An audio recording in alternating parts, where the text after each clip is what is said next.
سرفروشی کی تمنا، ادھر پھر جو مئی کے سرفروشی کی تمنا اب ہمارے دل میں ہے. سرفروشی کی تمنا ہمارے دل میں ہے. سرفروشی کی تمنا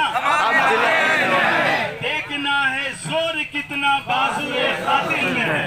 دیکھنا ہے زور کتنا بازوئے قاتل میں ہے. یہ ملک ہمارا اپنا ملک ہے. ہمارے اکابرین نے اس کے لیے اپنی جانیں قربان کر دی ہیں. انگریز مورخ لکھتا ہے جامعہ مسجد سے خیبر تک کوئی درخت ایسا نہیں تھا جہاں کوئی مسلمان اس درخت کی سولی پر نہ لٹکتا ہو. یہ دیش کی آزادی کے لیے ہمارے بڑوں نے اپنا خون اپنی جان بہایا ہے. اور یہ CAA مجاہدین آزادی کی توہین ہے. یہ ہمیں منظور نہیں. CAA ہمیں منظور نہیں.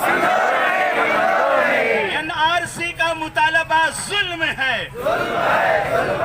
وہ لوگ جن کی ڈگری گم ہو گئی، وہ لوگ جن کی فائل گم ہو گئی، وہ لوگ جنہوں نے ہم جنتا کے ووٹوں سے اقتدار پایا ہے، ہم جنتا کے ووٹوں سے سنسد پہنچے ہیں، وہ ہم سے ہماری اپنی شہریت مانگتے ہیں. یہ ظلم ہے.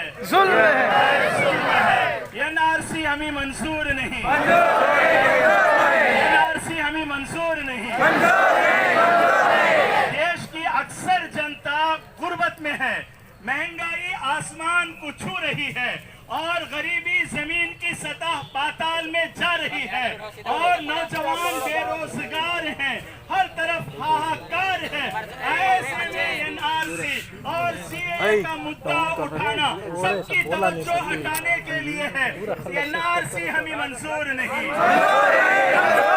CAA ہمیں منظور نہیں. ایسی روٹی آج دیش میں مہنگی ہو گئی ہے. جنتا اس کے لیے پریشان ہے اور رشوت کا دروازہ کھلنے والا ہے اور افراتفری مچنے والی ہے اور یہ اپنی جنتا کے ساتھ ظلم ہے. CAA ہمیں منظور نہیں. اور ایک بات بتا کے میں گفتگو ختم کرتا ہوں. برادران وطن بھی اس کے مخالف ہیں، اس لیے کہ جب NRC چلے گی لاکھوں کی تعداد میں برادران وطن بھی بے وطن ہوں گے. ان کی شہریت بھی ثابت نہیں ہوگی. پھر CAA سے اگر ان کو جو شہریت دی جائے گی وہ بھیک کی شہریت ہوگی. اصل جو شہریت ہے اس کا مقام ان کو بھی ملنے والا نہیں.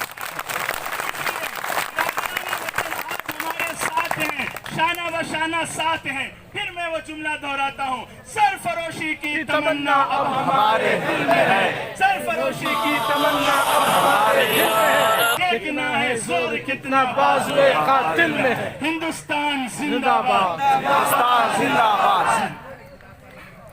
ماشاءاللہ مفتی صاحب